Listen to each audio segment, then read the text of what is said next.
kapan terakhir kali kamu dapat tertidur? Bismillahirrahmanirrahim. Assalamualaikum warahmatullahi wabarakatuh. Waalaikumsalam warahmatullahi wabarakatuh. Ibu-ibu, bapak-bapak, peserta seminar online PHBS hari ini, apa kabar semuanya? Baik. Baik, Pak. Baik. Alhamdulillah, jika baik semuanya ya. Di sini saya mengucapkan banyak terima kasih pada bapak-bapak maupun ibu-ibu yang telah meluangkan waktunya untuk hadir di acara seminar online PHBS kali ini. Ya, saya akan memperkenalkan diri terlebih dahulu.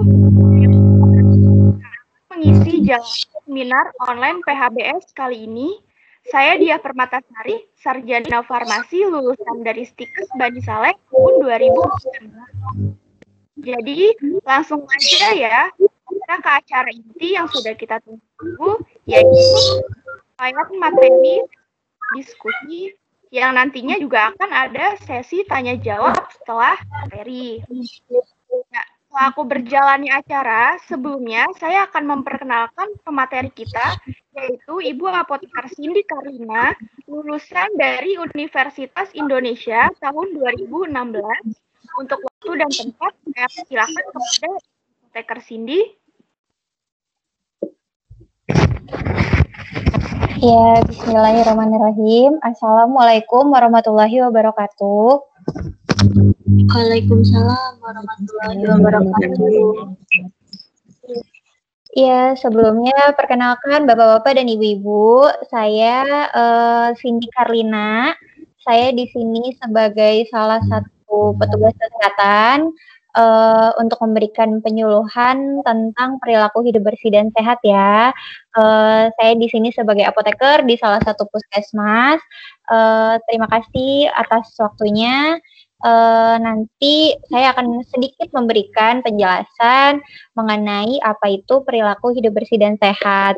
Nah, sebelumnya saya di sini mau tanya nih, apakah bapak-bapak dan ibu-ibu di tempat tinggalnya nih kira-kira sudah melakukan pola hidup bersih dan sehat atau belum? Sepertinya sudah. Sudah ya. Kalau sudah, itu bagus banget. Bisa nggak saya minta contohnya satu, seperti apa sih kegiatan bapak-bapak dan ibu-ibu di rumah dalam melakukan perilaku hidup bersih dan sehat? Cuci tangan sebelum makan. Iya, cuci tangan sebelum makan. Ada lagi?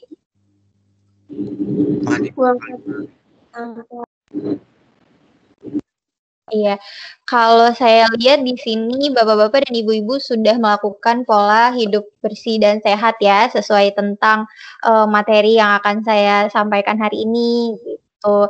Nah, saya mau tahu nih bapak-bapak dan ibu-ibu, ada yang sudah tahu belum mengenai PHBS itu apa atau perilaku hidup bersih dan sehat itu apa?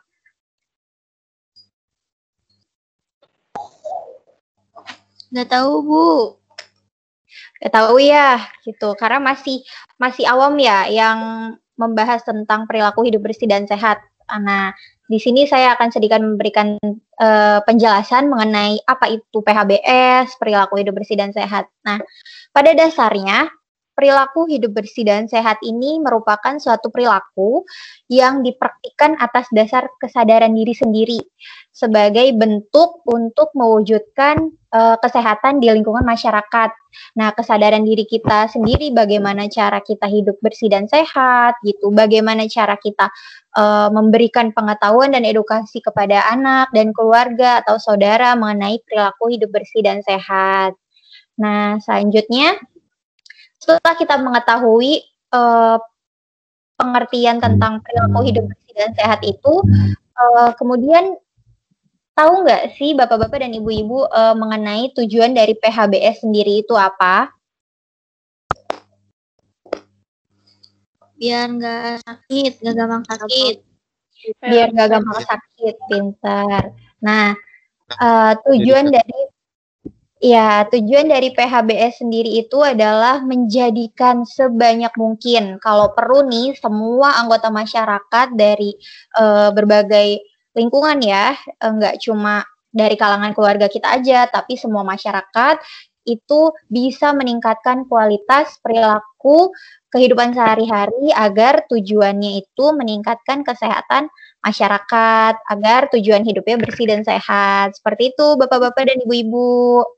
Nah, sebenarnya menurut Bapak-bapak dan Ibu-ibu di sini sulit gak sih untuk melakukan perilaku hidup bersih dan sehat di dalam kehidupan sehari-hari? Tidak, Bu. Tidak ya, gampang kan? Ya, gampang karena salah satu perilaku hidup bersih dan sehat itu bisa kita lakukan dalam kehidupan sehari-hari. Nah, terus selanjutnya, di mana saja sih kita bisa melakukan perilaku hidup bersih dan sehat ini? Kira-kira ada yang tahu nggak, Bapak-bapak dan Ibu-ibu, di mana sih kita bisa mempraktekkan perilaku hidup bersih dan sehat ini? Di rumah Bu. tangga, di sekolah, di tempat umum. Iya, benar banget yang Bapak-bapak dan Ibu-ibu sampaikan. Perilaku hidup bersih dan sehat itu baik kita terapkan di mana saja, baik di rumah, di sekolah, di tempat kerja, di sarana kesehatan, apalagi di tempat umum. Nah, kenapa sih penting banget kita melakukan perilaku hidup bersih dan sehat ini dimanapun kita berada?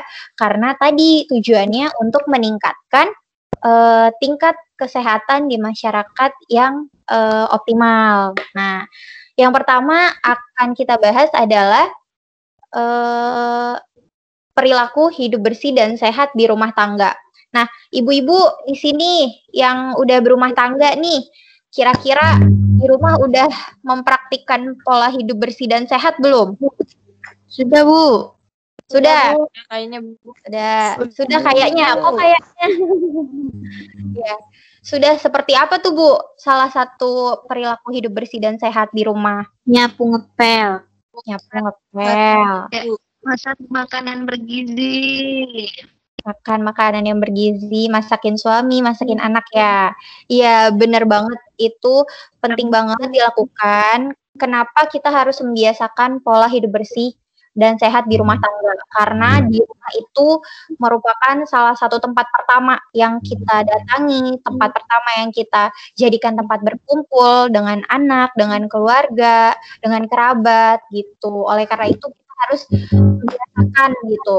Di rumah itu menerapkan perilaku hidup bersih dan sehat. Apalagi sebelum anak memasuki tahap sekolah, pastinya kan mereka mendapatkan pendidikan dulu di rumah. Nah, salah satu yang bisa kita ajarkan kepada anak-anak yaitu mengenai perilaku hidup bersih dan sehat. Itu agar semua anggota keluarga, agar semua keluarga kita sehat, mempraktikkan perilaku hidup bersih dan sehat, gitu.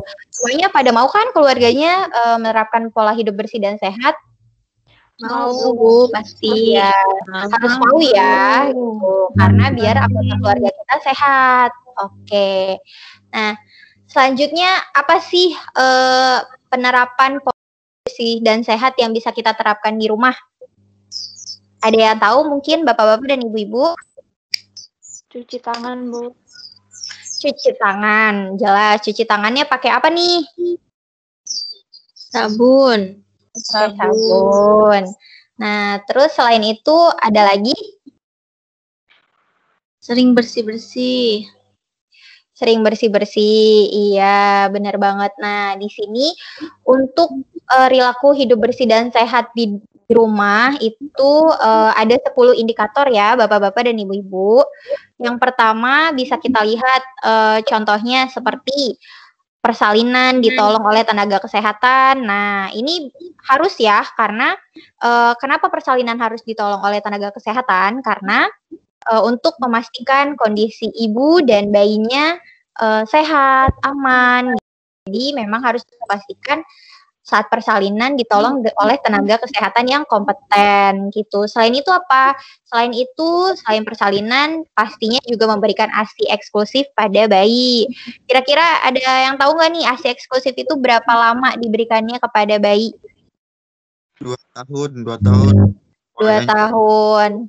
Ya, dari anak baru lahir sampai usianya 2 tahun itu pemberian ASI eksklusif. Jadi benar-benar bagus banget untuk perkembangan anak. Biasanya untuk pemberian ASI eksklusif anak-anak jadi kekebalan tubuhnya lebih bagus daripada anak-anak yang tidak diberikan ASI eksklusif gitu.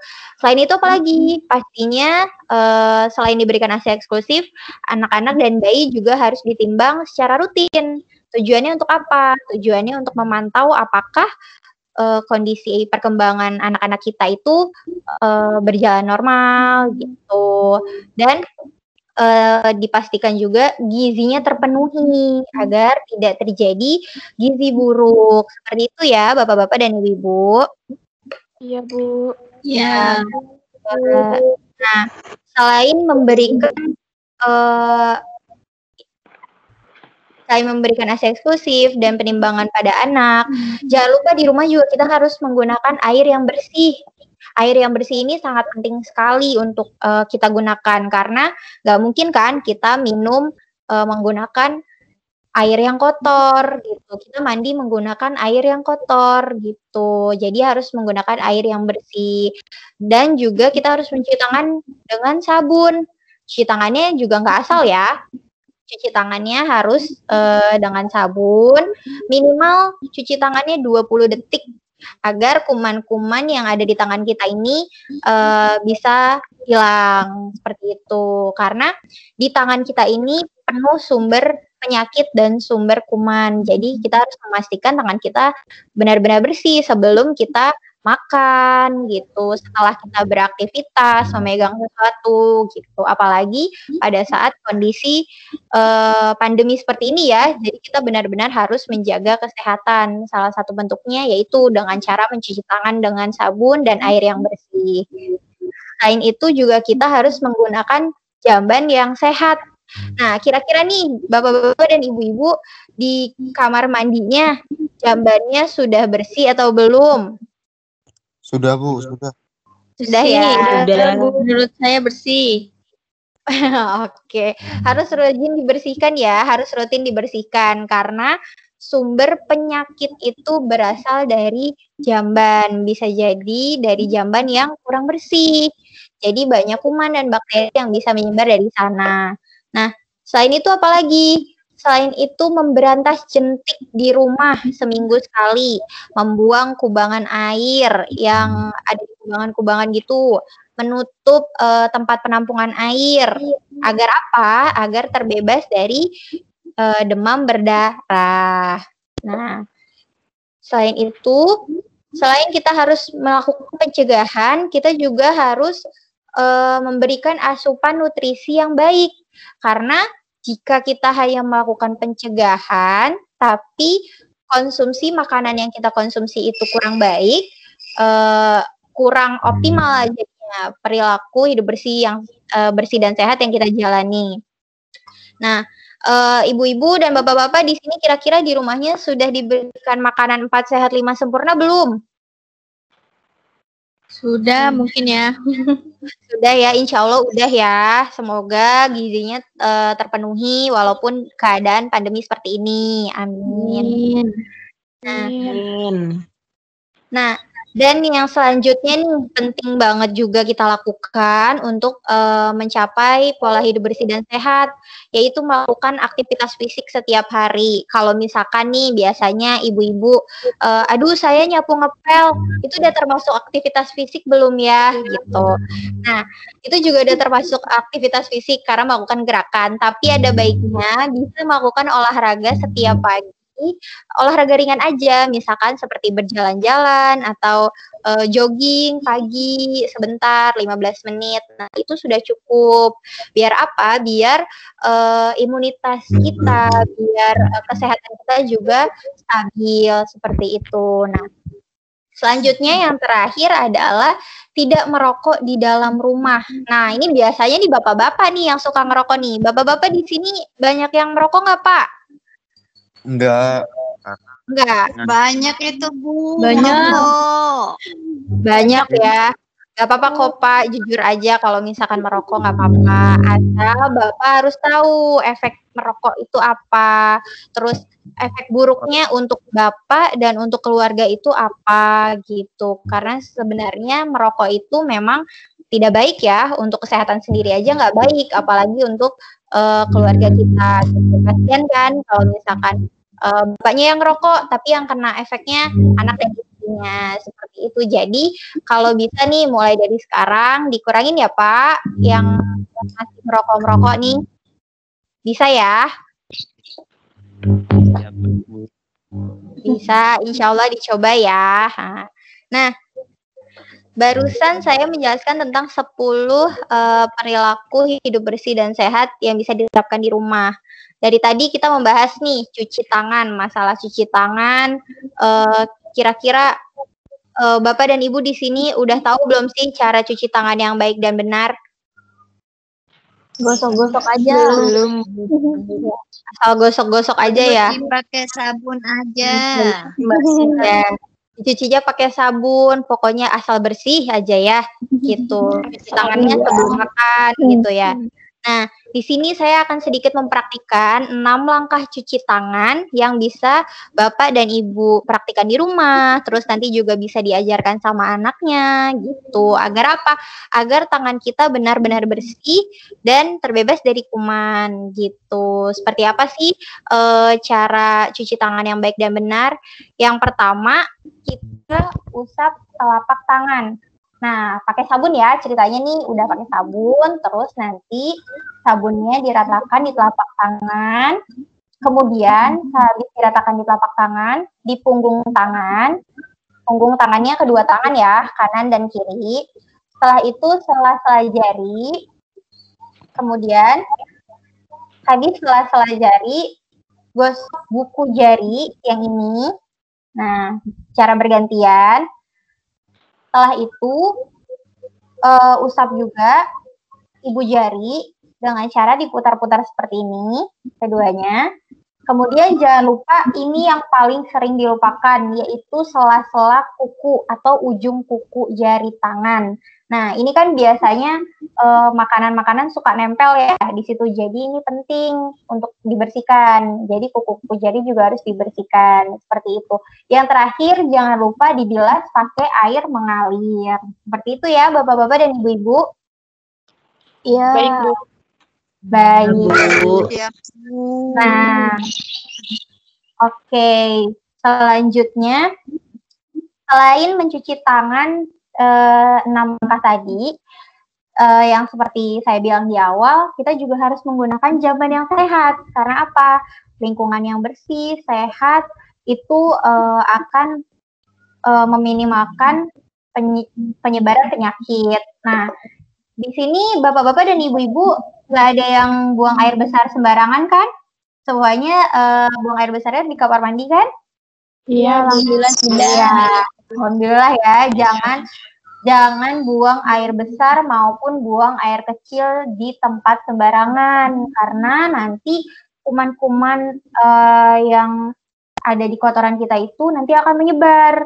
Jadi akan menyebabkan penyebaran penyakit gitu. Dah, jamban yang sehat itu yang seperti apa? Yang tidak berbau, yang bersih, yang tidak mencemari sumber air dan tidak mengundang datangnya serangga atau lalat sehingga tidak terjadi penularan penyakit. Jadi dipastikan ya bapak-bapak dan ibu-ibu jamban di rumahnya bersih dan sehat ya.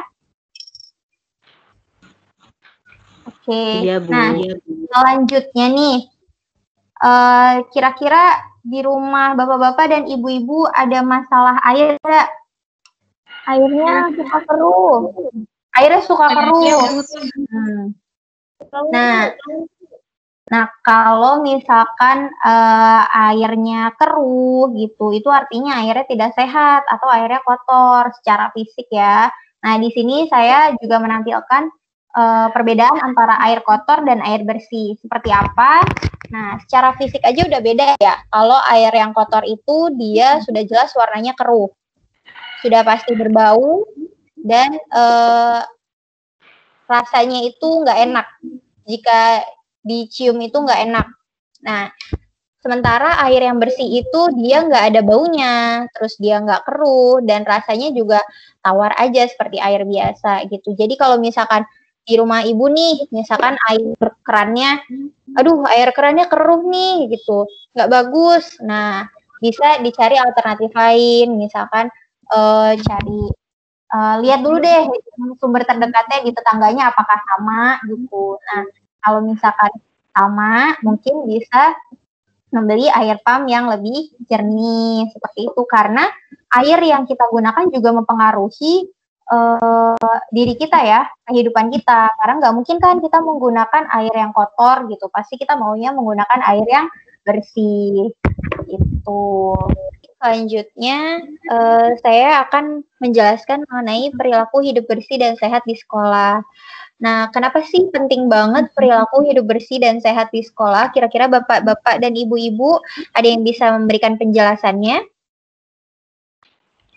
Supaya anak-anak lebih sehat, Bu.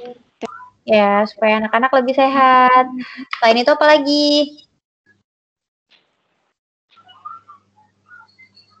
Selain itu, anak-anak, iya benar banget. Nah, anak-anak juga penting banget dilakukan pendidikan mengenai perilaku hidup bersih dan sehat di sekolah. Karena apa?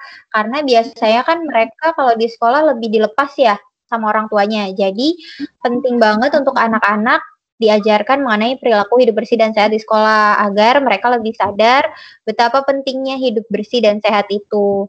Caranya seperti apa sih melakukan PHBS di sekolah gitu. Nah, yang pertama kita bisa mengajarkan anak-anak kita untuk mencuci tangan dengan air yang mengalir dan memakai sabun. Nah, seperti itu. Tadi sudah saya jelaskan di awal bagaimana cara mencuci tangan yang baik, bagaimana langkah-langkahnya seperti apa. Jadi kita bisa ingetin nih sama anak-anak, Dek atau Kak, di sekolah nanti jangan lupa ya cuci tangan sebelum makan gitu, atau habis aktivitas jangan lupa ya cuci tangan gitu, pakai air mengalir dan pakai sabun seperti itu. Selain itu juga kita harus memberikan edukasi kepada anak-anak kalau misalkan nih jajan di kantin itu jajan-jajanan yang sehat, jangan jajan-jajanan yang sembarangan. Biasanya kan anak-anak tuh pengennya yang aneh-aneh ya, makanan yang aneh-aneh, entah yang asin-asin atau yang pedes-pedes atau yang kebersihannya kurang dijaga. Nah, itu benar-benar harus kita kontrol gitu. Nah, sebagai orang tua yang menunggu di rumah, kita mengontrol anak-anak kita. Kalau misalkan kita tidak percaya nih, tidak pengen anak-anak kita jajan sembarangan, kita bisa bawain dia bekal untuk dimakan di sekolah gitu. Atau biasanya di sekolah pun para guru juga menyiapkan kantin dengan jajanan-jajanan yang sesuai seperti itu. Jadi anak-anak nggak jajan sembarangan ke luar kantin. Nah, selain itu juga apa? Di sekolah biasanya anak-anak juga dibiasakan untuk membuang sampah pada tempatnya gitu. Biasanya gurunya nih yang galak. Kalau misalkan ada yang nggak buang sampah di tempat sampah, hey, kamu buang sampah ya di tempat sampah. Nah, seperti itu. Mungkin bapak-bapak di sini atau ibu-ibu ada yang menjadi guru. Nah, itu bisa dididik lagi anak-anaknya, murid-muridnya agar selalu membuang sampah pada tempatnya. Selain membuat lingkungan sekolah jadi lebih bersih, meringankan tugas OB, dan anak-anak juga jadi nyaman bermain di taman sekolah ya. Nah, apalagi yang bisa dilakukan di sekolah yaitu mengikuti kegiatan olahraga. Pastinya di sekolah anak-anak juga sudah mendapatkan pelajaran olahraga ya.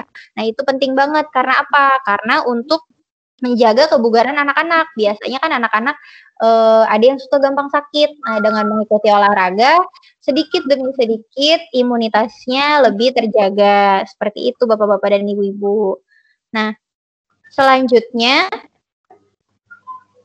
ada menimbang berat badan dan mengukur tinggi badan anak secara teratur. Nah, gunanya untuk apa? Agar dapat mengetahui pertumbuhan dan perkembangan badan serta status gizi anak. Jadi ini penting banget ya untuk anak-anak yang sudah bersekolah, tetap harus dicek tinggi badan dan berat badannya agar kita tahu nih anak kita stunting atau enggak, anak kita kurang gizi atau enggak, seperti itu. Dan selanjutnya juga ada memberantas jentik nyamuk. Nah, memberantas jentik nyamuk ini bisa kita ajarkan juga di sekolah kepada anak-anak dengan cara apa? Biasanya di sekolah itu pasti ada ya di mana-mana kubangan-kubangan air gitu, atau di kamar mandi pun biasanya di ember-embernya tuh yang penuh air. Nah, itu juga kita harus ajarin kalau misalkan air ini tidak dibersihkan, tidak tampung secara baik, itu akan menumbuhkan jentik-jentik nyamuk yang bisa menyebabkan demam berdarah. Jadi harus benar-benar diberikan penjelasan agar anak-anak memahami, oh kalau air yang mengapung seperti ini bisa menjadi tempat jentik nyamuk untuk berkembang biak. Jadi harus benar-benar dijaga dan dibersihkan agar penyakit demam berdarah di Indonesia ini semakin menurun, seperti itu. Dan juga biasakan anak-anak untuk menjauh dari asap rokok. Nih biasanya nih kalau bapak-bapak ngerokok nih suka deket-deket gak sama anak-anaknya? Enggak Suka. kok, Bu. Kalau saya. Suka deket, Bu. Ya, Kalau di kalau sekolah ikut sekolah. ya, kalau di sekolah udah jelas ya, bapak-bapak dan ibu-ibu nggak boleh ngerokok karena kita harus juga memberikan contoh yang baik gitu. Kalau misalkan memang bapak guru atau ibu gurunya mau merokok, disediakan tempat khusus yang benar-benar anak-anak tidak bisa menjangkaunya, atau kalau bisa sih jangan merokok gitu. Karena kan merokok itu juga tidak bagus ya untuk diri sendiri, apalagi untuk anak-anak gitu. Jadi kita harus juga memberikan contoh kepada anak-anak dengan cara tidak merokok gitu. Selain itu apa?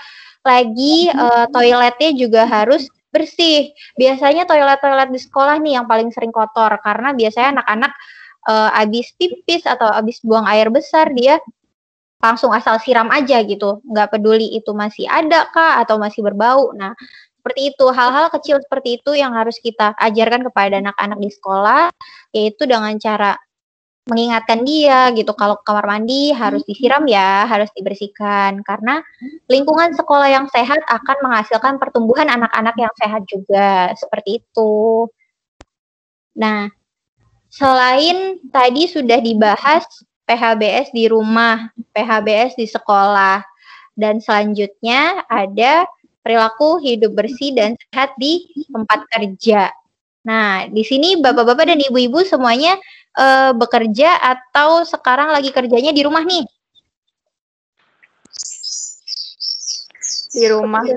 Bu.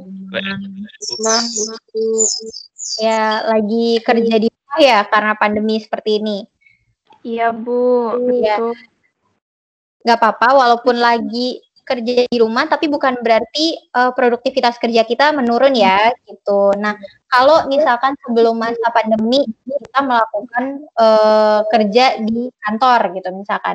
Kira-kira sebelumnya nih, sebelum pandemi ini, bapak-bapak dan ibu-ibu sudah menerapkan belum sih perilaku hidup bersih dan sehat di tempat kerjanya masing-masing? Sudah, ada yang sudah, pasti ada juga yang belum gitu. Nah, terus tujuannya kita menerapkan perilaku hidup bersih dan sehat di tempat kerja itu apa?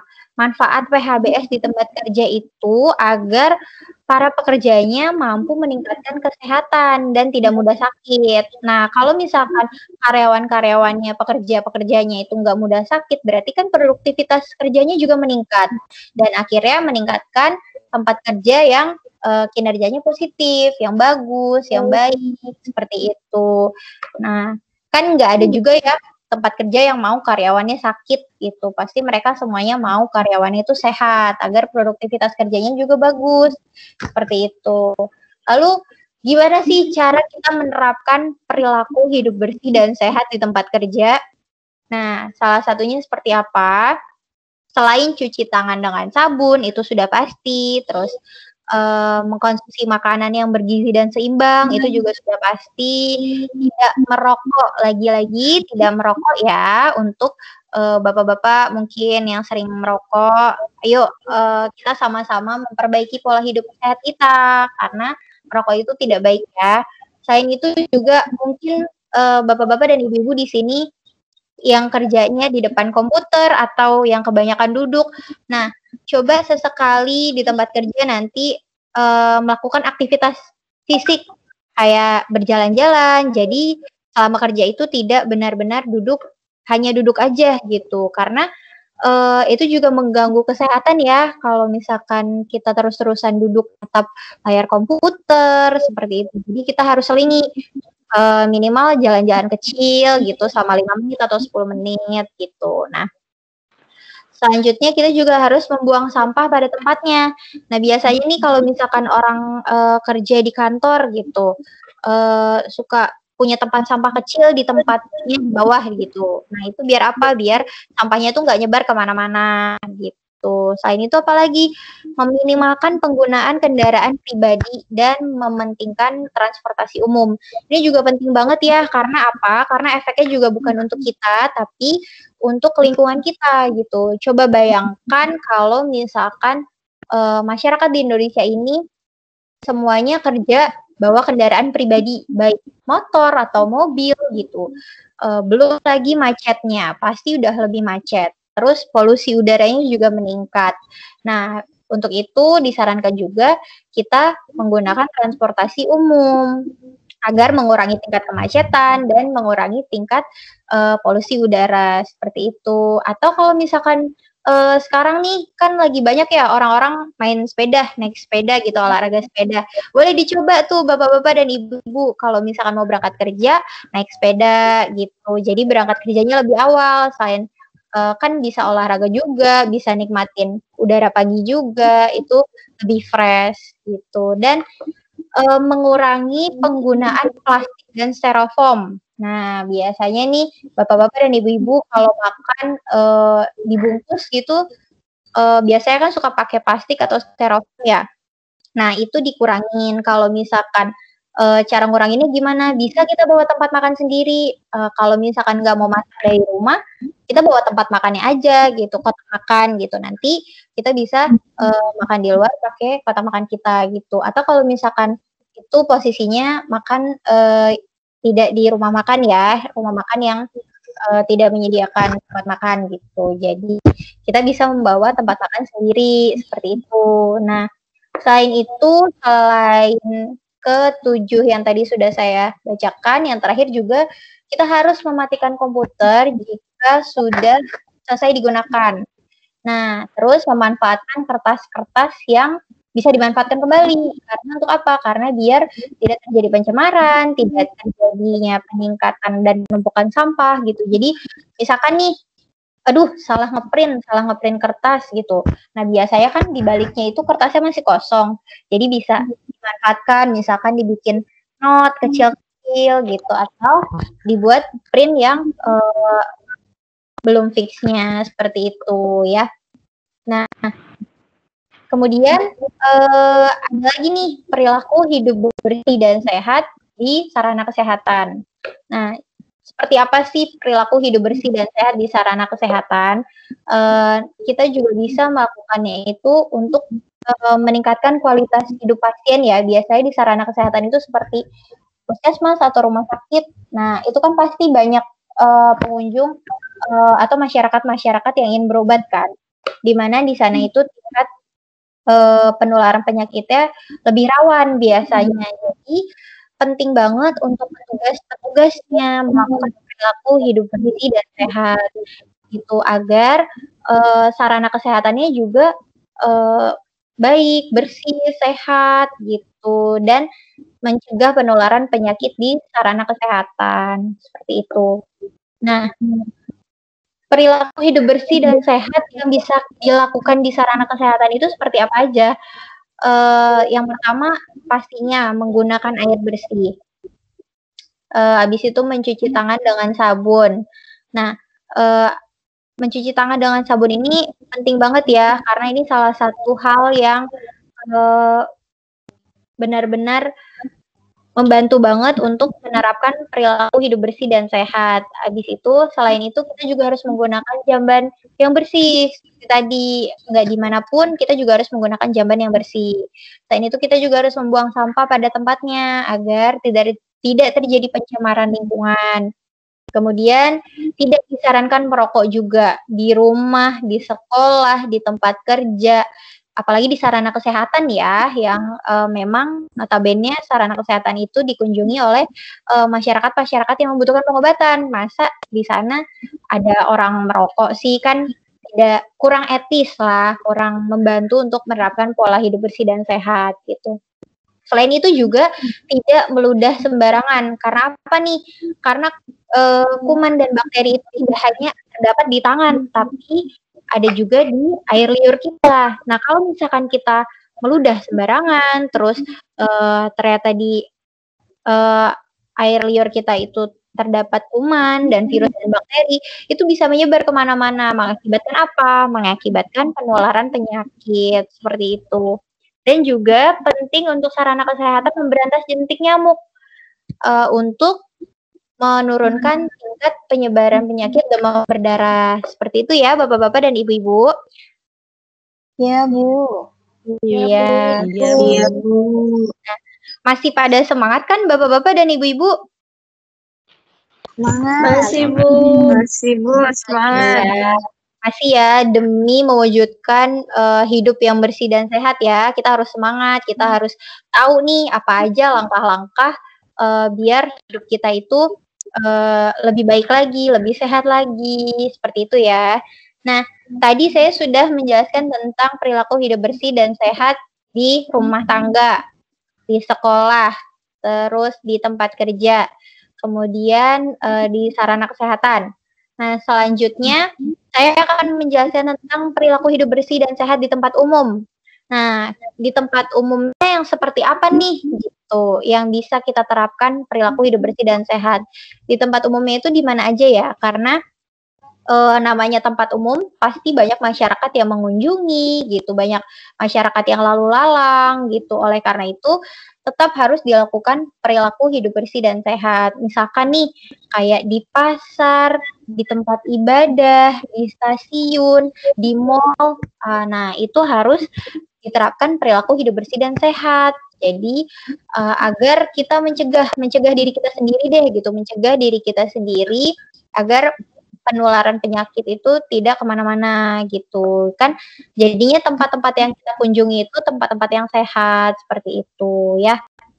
Nah, terus perilaku hidup bersih dan sehat di tempat umum itu apa aja sih gitu yang bisa kita gunakan gitu, yang bisa kita praktekkan. Nah, selain yang pertama tadi menggunakan air bersih dimanapun. Nah, menggunakan air bersih, menggunakan jamban yang bersih, terus membuang sampah di tempatnya juga gitu. Dan tidak merokok sembarangan gitu, karena asap rokok itu sangat berbahaya ya gitu. Tidak meludah sembarangan juga gitu. Nah, memberantas jentik nyamuk. Biasanya sih kalau misalkan di tempat umum ini jarang ya untuk pemberantasan jentik nyamuk, paling hanya di kubangan-kubangan air gitu, atau di kamar mandi seperti kamar mandi mall atau tempat ibadah, di stasiun. Nah, itu biasanya juga harus diberantas jentik nyamuknya gitu. Karena biasanya hal-hal kecil seperti itu yang sering dilupakan itu yang malah menyebabkan banyaknya penyebaran tingkat penyakit demam berdarah seperti itu. Kita juga harus mencuci tangan dengan sabun dan air bersih. Kalau misalkan di tempat-tempat umum ini nggak ada nih akses air bersihnya atau akses sabunnya, kita bisa jaga-jaga bawa dari rumah hand sanitizer. Sekarang kan udah banyak ya beredar di mana-mana hand sanitizer gitu. Jadi kita bisa prepare nih, jaga-jaga kalau misalkan mau berpergian, kita bawa hand sanitizer. Kalau misalkan di tempat yang kita kunjungi ternyata tidak ada akses untuk cuci tangan, seperti itu. Dan juga kalau misalkan di tempat umum, kita harus menutup dan makanan minuman. Agar apa? Agar lalat, serangga itu nggak masuk, nggak nempel di makanan kita. Kalau misalkan ada lalat, ada serangga masuk atau menempel di makanan kita, artinya kan makanan kita itu sudah tercemar ya, sudah ada kumannya gitu. Terus nanti makanan kita itu akan masuk ke dalam pencernaan. Nah, kumannya itu nanti akan berkembang biak di pencernaan, mengakibatkan apa? Mengakibatkan diare. Nah, yang seperti itu yang harus kita cegah ya, Bapak-bapak dan Ibu-ibu. Baik, Iya, Bu. Bu. Oke, sebelum saya lanjut nih ke materi selanjutnya, kira-kira ada yang mau ditanyakan nggak, Bapak-bapak dan Ibu-ibu? Belum ada, Bu. Belum ada ya? Tidak Oke. ada, Bu. Tidak ada. Sekian. Belum ada. Mungkin nanti akan ada sesi tanya jawab juga ya, Mbak Diah ya? Iya, nanti aja, Bu, di sesi selanjutnya. Oke, kalau begitu saya akan lanjutkan ke materi saya selanjutnya ya. Iya. Nah, selanjutnya perilaku hidup bersih dan sehat itu meliputi apa saja sih? Meliputi bidang apa saja? Yang perlu kita tahu ini perilaku hidup bersih dan sehat itu ada di mana aja sih gitu. Yang pertama, perilaku hidup bersih dan sehat itu ada di bidang gizi dan farmasi. Contohnya seperti apa? Contohnya seperti pemberian tablet FE pada ibu hamil gitu, agar janinnya bisa berkembang dengan baik gitu, memberikan vitamin dan nutrisi kepada ibu hamil gitu. Selain itu juga memberikan ASI eksklusif pada bayi. Nah, itu termasuk pemberian bidang gizi dan farmasi gitu. Selain itu juga memberikan makanan-makanan dengan gizi seimbang. Contohnya seperti makanan 4 sehat dan 5 sempurna. Nah, kemudian ada perilaku hidup bersih dan sehat di bidang KIA dan KB. Nah, contohnya seperti apa? Contohnya seperti memeriksakan kehamilan. Kehamilannya diperiksa dari awal, dari trimester pertama. Tujuannya untuk apa? Agar kita tahu perkembangan janin kita, perkembangan bayi kita, seperti apa. Nah, kemudian selanjutnya persalinan ditolong juga oleh nakes. Seperti yang sudah dijelaskan di awal tadi, pentingnya persalinan ditolong oleh tenaga kesehatan yang kompeten itu adalah mengurangi tingkat kematian pada bayi dan ibu gitu. Jadi benar-benar untuk persalinan itu harus ditolong oleh tenaga kesehatan yang kompeten. Nah, kemudian kita juga bisa menimbang bayi kita, menimbang anak-anak kita secara bertahap gitu, agar kita tahu, oh anak kita pertumbuhannya segini bulan ini, bulan depan udah naik gitu, harus lebih naik lagi gitu, agar kita memastikan bahwa anak-anak kita itu tidak kekurangan gizi dan tidak stunting, seperti itu. Juga kita harus memberikan imunisasi lengkap pada anak-anak kita gitu. Agar apa? Agar imunitasnya terjaga, agar imunitasnya bagus. Seperti itu. Biasanya kan itu pemberian imunisasi ada di posyandu ya. Biasanya tuh hari Minggu, tiap hari Minggu atau tiap hari apa, tiap hari Sabtu, biasanya di desa-desa gitu. Nah, kemudian selanjutnya perilaku hidup bersih dan sehat di bidang penyakit dan konseling. Di bidang penyakit dan konseling ini contohnya seperti apa? Contohnya seperti menyediakan air yang bersih, menyediakan pembuangan limbahnya, menyediakan akses jamban yang bersih, dan memberikan rumah yang sehat. Seperti itu ya, Bapak-bapak dan Ibu-ibu. Iya, Bu. Iya, gitu. Nah, kalau misalkan rumah kita sehat, rumah kita bersih, kan yang nyaman kita juga, yang nyaman keluarga kita juga, seperti itu. Dan kemudian ada perilaku hidup bersih dan sehat di bidang pemeliharaan kesehatan. Contohnya seperti apa? Contohnya seperti memiliki jaminan pemeliharaan kesehatan. Kalau yang dari pemerintah sekarang nih BPJS namanya. Nah, BPJS itu termasuk jaminan pemeliharaan kesehatan gitu. Atau biasanya kalau misalkan yang kerja di perusahaan itu pasti dapat asuransi kesehatan, seperti itu. Nah, selain itu juga kita bisa memanfaatkan sarana kesehatan lain. Sarana kesehatan lain itu seperti yang tadi saya bilang, puskesmas kah, atau rumah sakit kah, untuk mengontrol cek kesehatan kita. Atau sekarang bisa di apotik untuk pemeriksaan kesehatan sederhana, misalnya kayak cek kolesterol, cek gula, cek asam urat, atau tensi. Biasanya kan apotik-apotik kecil itu menyediakan pengecekan tersebut. Nah, bapak-bapak dan ibu-ibu bisa mengunjungi apotik tersebut untuk mengontrol gula darahnya, kolesterolnya, asam uratnya. Nah, kalau misalkan hasilnya di luar dari batasan normalnya, tetap disarankan bapak-bapak dan ibu-ibu mengunjungi dokter terdekat karena biar pemberian obatnya lebih optimal. Karena kan dokter yang punya wewenang untuk memberikan obat. Seperti itu ya, bapak-bapak dan ibu-ibu. Iya, Bu. Iya, Bu. Iya. Nah, kemudian saya tadi sudah menjelaskan apa saja PHBS itu, terus tujuannya apa, dan sekarang saya akan memberikan penjelasan tentang manfaat dari PHBS itu apa sih gitu. Nah, manfaat dari perilaku hidup bersih dan sehat yang kita lakukan itu untuk di rumah sendiri. Nah, anggota keluarga kita itu jadi sehat dan gak mudah sakit. Selain itu, anak-anak kita juga bisa tumbuh dengan sehat dan cerdas. Kemudian, tiap anggota keluarga itu pasti giat bekerja karena di rumahnya lingkungannya bersih, lingkungannya sehat, terus makanannya juga seimbang, jadi kerjanya juga lebih semangat. Kemudian, pengeluaran biaya rumah tangga dapat ditunjukkan untuk memenuhi gizi keluarga, pendidikan, dan lain-lain.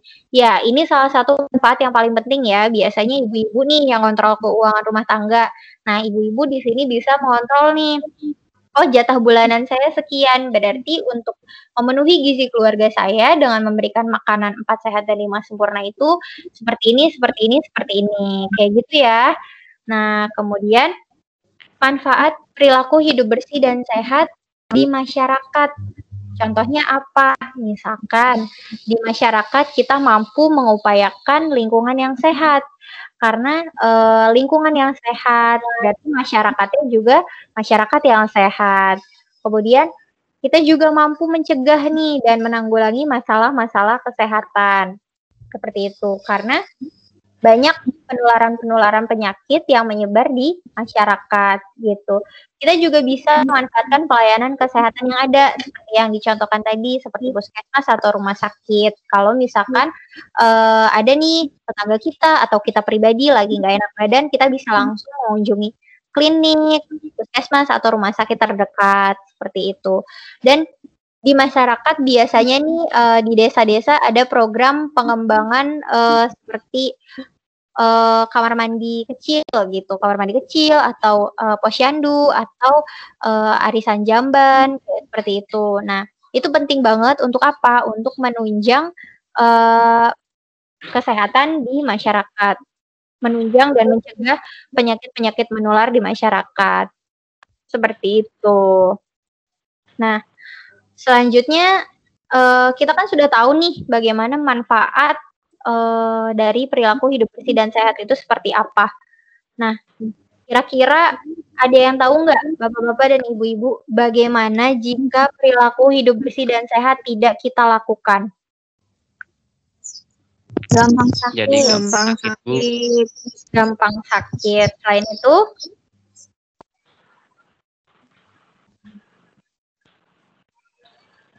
Lingkungan kotor. ya lingkungan kotor bener banget seperti yang saya tampilkan saat ini. Kalau misalkan kita tidak menerapkan perilaku hidup bersih dan sehat, contoh kecilnya, kita tidak memberantas jentik nyamuk. Akhirnya apa? Akhirnya demam berdarah menjadi menyebar luas. Kemudian kita tidak cuci tangan sembarangan. Kita tidak cuci tangan dengan bersih gitu. Nah, makanan-makanan yang kita konsumsi tidak dijaga. Akibatnya apa? Akibatnya kita bisa kena diare, penyakit saluran pencernaan, disentri, seperti itu. Kalau makanannya kita tidak penuhi gizinya, tidak mengkonsumsi makanan 4 sehat dan 5 sempurna, tidak mengatur perkembangan anak. Akibatnya apa? Anak kita menjadi gizi buruk. Gitu. Bukan hanya anak kita yang jadi gizi buruk, tapi kita juga, kita pribadi sebagai orang dewasa juga kekurangan gizi. Akibatnya apa? Akibatnya kita jadi mudah sakit.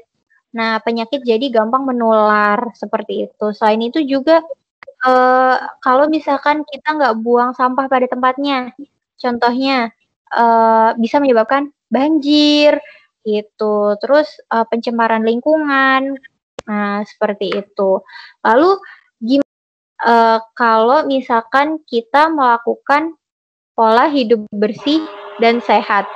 Kalau misalkan pola hidup bersih dan sehat kita lakukan itu efeknya seperti apa? Ada yang tahu nggak bapak-bapak dan ibu-ibu?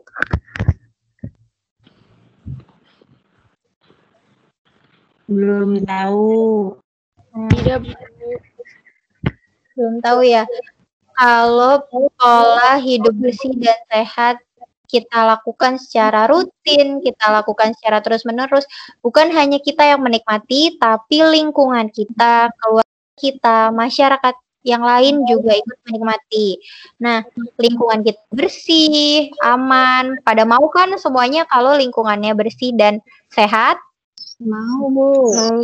Ya, nah, selain itu juga kalau misalkan gizi kita terpenuhi, tercukupi, berarti kan kita juga jadi punya badan yang sehat nih. Biasanya ibu-ibu nih yang suka ngeluh, aduh saya gendutan, aduh saya ini, aduh lemak saya banyak. Iya nggak? Bener nggak ibu-ibu? Betul. Benar. Benar ya. Nah, seperti itu. Jadi itulah pentingnya kita menjaga kesehatan. Selain itu, anak-anak kita juga bisa berprestasi dengan baik. Di sekolah mereka juga menjadi murid yang konsentrasi, penuh konsentrasi, semangat dan aktif. Gitu.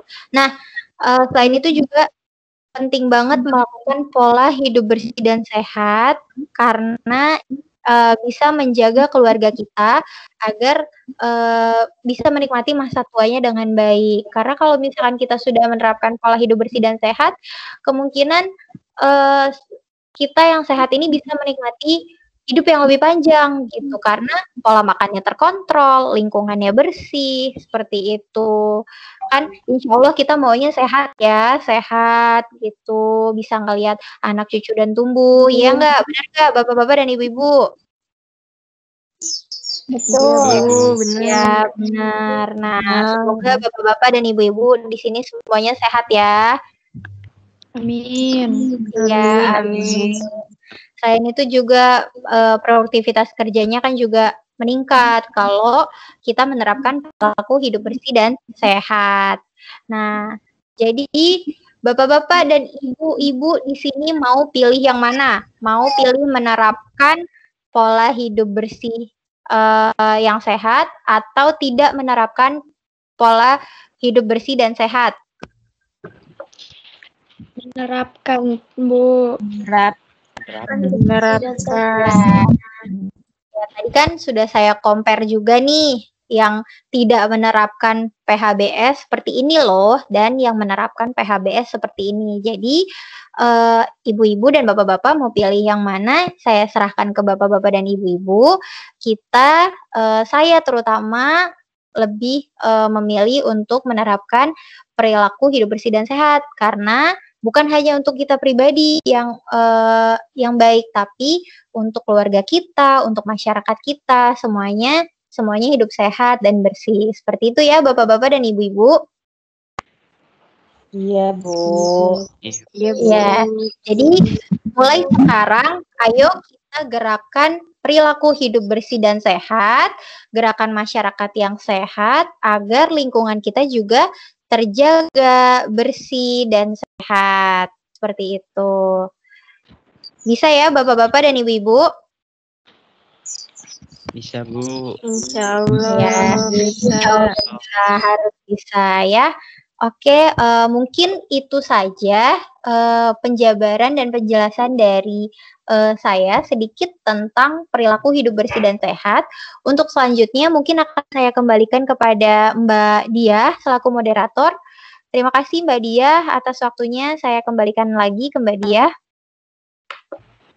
Ya, baik. Terima kasih Ibu Apoteker Cindy telah menjelaskan kepada kami.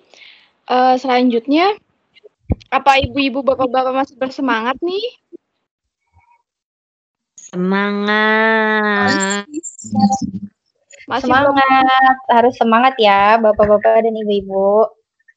Masih belum kompak nih, mana suaranya? Semangat. Semangat. Semangat. Ya, pagi ini harus bersemangat ya. Masa masih pagi udah lemes-lemes aja. Dari total peserta seminar online kali ini, cukup banyak ya, ibu-ibu, bapak-bapak. Ada 300. 1, 2. Oke. Ya, baik, bapak-bapak, ibu-ibu, ada yang mau ditanyain? Saya mau tanya. Iya, dengan bapak siapa? Dan Bapak Muhammad Adam Mauludin Dari mana, Pak? dari Bekasi. Dari Bekasi ya. Langsung aja, Bapak mau nanya apa? Pertanyaan saya sederhana, Bu. Jadi kalau cuci tangan itu kalau buat kondisi gini, COVID ini, bagusnya itu pakai sabun antibakteri, apa sabun biasa aja cukup, Bu? Sekian, Bu. Baik, untuk Bapak Adam, terima kasih.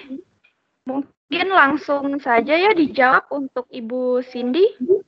Oke, baik. Saya akan mencoba menjawab pertanyaan dari Bapak Adam ya. Bapak Adam, terima kasih atas pertanyaannya. Pertanyaannya bagus sekali ya. Cuci tangan baiknya pakai sabun antibakteri atau sabun biasa? Sebenarnya nggak harus pakai sabun antibakteri ya. Sabun apapun bisa. Yang penting itu tadi langkah-langkahnya benar, menggunakan air mengalir pastinya.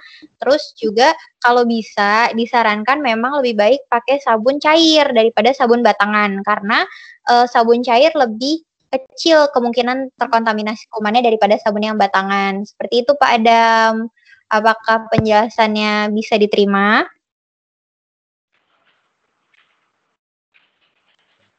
Iya, Bu. Makasih, Bu. Jadi dari kemarin saya kan kata teman-teman harus pakai antibakteri, Bu. Ternyata pakai sabun biasa ya, Bu ya. Ya, cukup pakai sabun biasa aja, nggak perlu pakai sabun antibakteri. Cuma kalau bisa sabunnya sabun cair karena untuk mengurangi kontaminasi dari kuman. Karena kan kalau sabun batangan kan lebih sering dioper-oper ya. Jadi pakai tangan ini, terus nanti gantian lagi pakai tangan yang lain seperti itu. Jadi memang baiknya pakai sabun cair aja. Mau sabun apapun itu, seperti itu. Jangan lupa pakai airnya air bersih dan air mengalir ya, Mas Adam ya. Ya, siap-siap, Bu. Makasih, Bu ya. Iya, sama-sama, Mas. Ya, baik. Untuk peserta yang lainnya, apa yang ada tanyakan lagi? Saya mau nanya, Saya Bu. ingin bertanya, saya. Iya. Iya, jangan berebutan ya, Bapak-bapak dan Ibu-ibu. Silahkan ibunya dulu. Ibu dulu ya. Atas nama siapa, Bu? Saya Lingga Rutami dari Jakarta, umur 22 tahun. Saya mau tanya, lebih efektif pakai sabun atau pakai hand sanitizer sih sebenarnya? Kan kalau di luar tuh nggak ada sabun nih ya, kita pasti makanya hand sanitizer itu gimana ya? Makasih. Iya, sama-sama. Ibu Cindy, langsung dijawab aja ya, Bu ya. Oke, baik langsung saya jawab aja ya Mbak Diah ya. Iya. Ini pertanyaannya masih berhubungan dengan sabun ya. Dari pertanyaan Mbak Yeni. Mbak Yeni, terima kasih pertanyaannya ya. Akan coba saya jawab mengenai lebih efektif mana antara sabun dan hand sanitizer. Nah, sebenarnya lebih bagus sabun. Jelas lebih bagus sabun daripada hand sanitizer. Karena apa? Karena hand sanitizer itu tidak dipergunakan untuk makan ya. Biasanya kan kita kalau misalkan lagi di luar gitu, memang kita nggak bawa sabun nih, tapi kita bawanya hand sanitizer. Tapi alangkah baiknya kalau misalkan kita di luar lebih coba cari dulu akses cuci tangannya, akses kamar mandinya. Selama kita masih menemukan akses kamar mandi, bisa kita gunakan kamar mandi tersebut atau akses cuci tangan tersebut pakai sabun gitu. Jadi hand sanitizer ini hanya digunakan untuk keadaan-keadaan yang darurat. Kalau misalkan kita lagi berpergian jauh dan kita nggak menemukan akses cuci tangan yang bersih, yang baik seperti itu. Jadi hanya digunakan pada saat-saat darurat aja. Seperti itu Mbak Yeni. Apakah jawabannya bisa diterima? Bisa Mbak, makasih ya. Ya, sama-sama.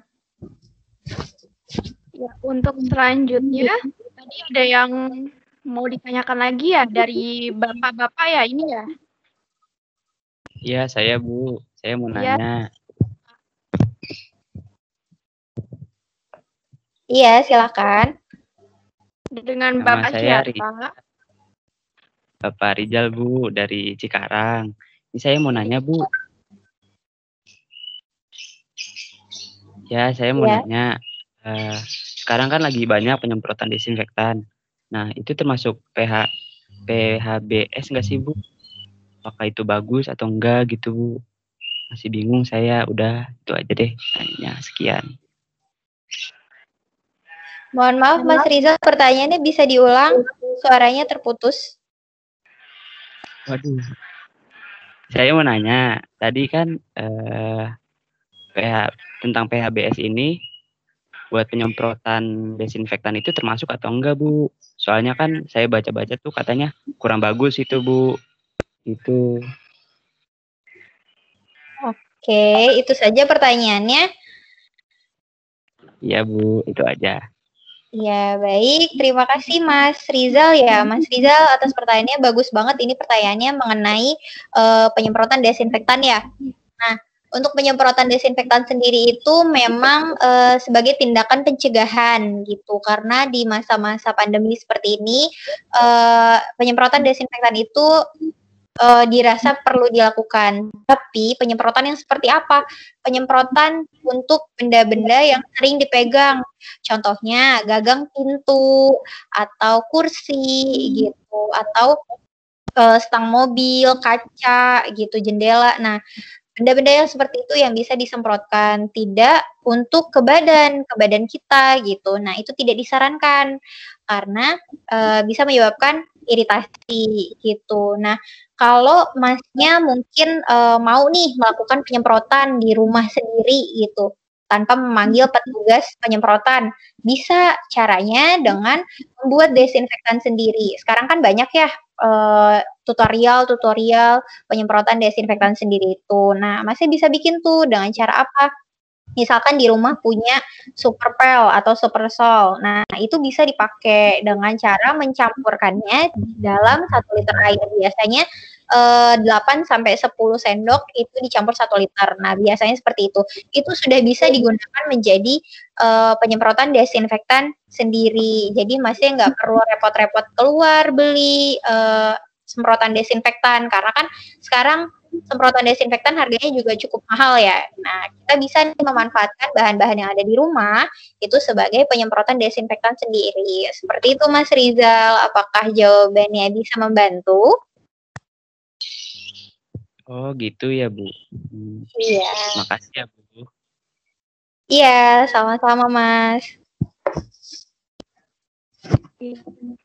Baik, terima kasih kepada Ibu Apoteker Cindy penyampaian materinya. Dan terima kasih juga telah menambah ilmu nih kepada kita semua ya Bu ya. Iya, sama-sama Mbak Dia. Semoga ilmu yang saya sampaikan, materi yang saya sampaikan itu dapat bermanfaat bukan hanya untuk saya, tapi untuk semua yang hadir di acara seminar ini. Kita semoga semua sehat, semua terjaga dari penyakit dan dilindungi.